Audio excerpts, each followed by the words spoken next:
भाइयों, मैं अनुराग। आज मैं बात करने जा रहा हूँ शिशुनाग वंश के बारे में। हर्यक कुल की तरह शिशुनाग कुल भी नागवंशी था। महावंश टीका के अनुसार शिशुनाग वैशाली के एक लिच्छवी राजा व स्थानीय नगर शोभिनी की संतान था। वैशाली से संबंधित होने के कारण संभवतः उसने अपनी दूसरी राजधानी वैशाली को बनाया।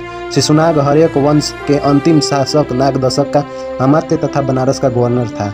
पित्त घातकों के विरुद्ध विद्रोह करने वाली जनता ने शिशुनाग को मगध की गद्दी पर बैठाया। पुराणों में उसे क्षत्रिय स्वीकार किया गया है, जो अधिक तर्कसंगत प्रतीत होता है, क्योंकि अगर वो वैश्यपुत्र होता तो रूढ़िवादी ब्राह्मण उसे कभी राजा के रूप में स्वीकार न करते।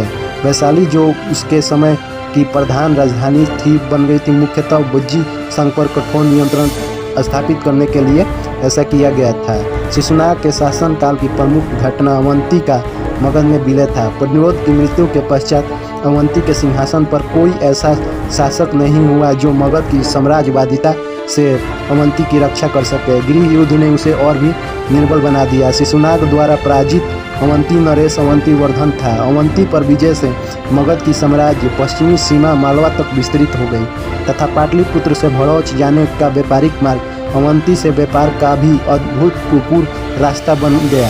चूंकि वत्स का विलय पूर्व में प्रयोग द्वारा किया जा चुका था, अतः वत्स पर भी शिशुनाग का स्वतः अधिकार हो गया।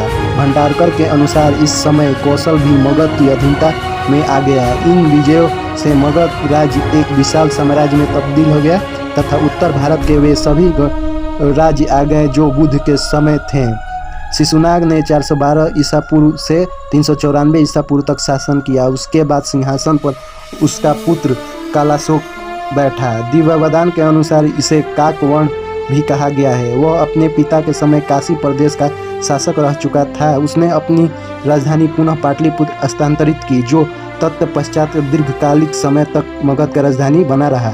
कालाशोक के शासनकाल के 10वें वर्ष 383 ईसा पूर्व वैशाली में द्वितीय बौद्ध संगीति का आयोजन हुआ, जिसमें बौद्ध धर्म दो संप्रदाय सत्ववीर और महासंघिक में बट गया। वाणभट्ट के हस्तचरित्र के अनुसार काकवर्ण की राजधानी के समीप घूमते हुए एक व्यक्ति ने छुरा गोपकर उसकी हत्या कर दी। संभवतः वह महापद्म नंद था। कार्टियस के अनुसार पहले इस घटना का उल्लेख किया गया था। महाबोधि वंश के अनुसार कालाशोक के 10 पुत्र थे।